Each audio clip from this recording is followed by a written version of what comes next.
السلام علیکم ورحمۃ اللہ وبرکاتہ.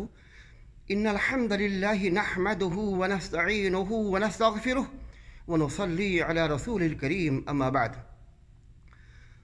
عن انس بن مالک رضی اللہ عنہ قال قال رسول اللہ صلی اللہ علیہ وسلم ثلاث دعوات لا ترد دعوة الوالد والدعوة الصائم والدعوة المسافر رواہ البہقی رحمہ اللہ. وفي رواية دعوة المظلوم. وقال رسول اللہ صلی اللہ علیہ وسلم الدعاء بین الاذان والاقامہ لا يرد. برادران اسلام،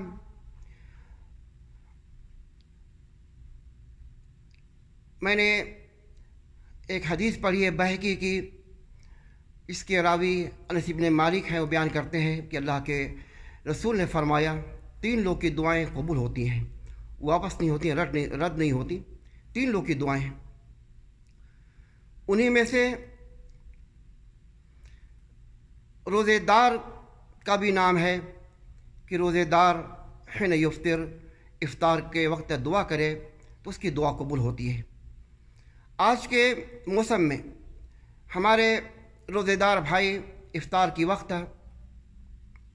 کھانے پینے میں اتنے مشغول ہو جاتے ہیں کہ نہیں انہیں معلوم کہ کون سی دعا پڑھنا ہے، اور دعا کی مقبولیت کی گھڑی ہے، ہمیں کون سی دعا کرنا ہے. یعنی اسے بھول جاتے ہیں، یا غفلت میں ہے، یا غافل ہیں، یا ان کو کوئی بتانے والا نہیں ہے. جہاں پر ایک روزے دار کھانے کا اہتمام کرتا ہے، اچھی چیزوں کا جو ہے کھانے کا اہتمام، وہیں پر دعا بھی کرے، دعا قبول ہوتی ہے. اللہ کے نبی نے فرمایا ثلاث دعوات لا ترد. 3 لوگ کی دعائیں ہیں جو رد نہیں ہوتی. وہ پہلا شخص دعوت الوالد، والد کی دعا یعنی والدین کی دعا قبول ہوتی ہے. ہمیں ان خدمت کر کے دعا لینا چاہیے. بہت بڑی نعمت ہے ماں باپ، ان کی دعائیں قبول ہوتی ہیں. خاص کر کے ماں کی بد دعا سے ہمیں بچنا چاہیے. اگر ماں بد دعا کر دے تو فوری قبول ہو جاتی ہے. تو والدین کی دعا قبول ہوتی ہے. والدین کی خدمت کر کے ہمیں دعا لینا چاہیے. دوسرا شخص ہے دعوت الصائم، اور ایک روایت میں حین یفطر، روزے دار کی دعا قبول ہوتی ہے، رد نہیں ہوتی. اللہ کے دربار میں قبول ہوتی ہے. اگرچہ اس کا کھانا پینا پہننا حلال ہو تو الحمدللہ ایسے روزے دار کی دعائیں قبول ہوتی ہیں. افطار کے وقت دعا کرنا چاہیے. تیسرا شخص جو ہے مسافر کی دعا قبول ہوتی ہے. سارے ہم مسافر ہیں، پردیسی ہیں. کتنی بڑی فضیلت ہے کہ مسافر کی دعا قبول ہوتی ہے. اور ہم روزے دار بھی ہیں، اور بہت سے لوگ مظلوم بھی ہیں. اللہ کے نبی نے فرمایا کہ مظلوم کی آہ سے بچو. ظلم بہت بڑا پاپ ہے.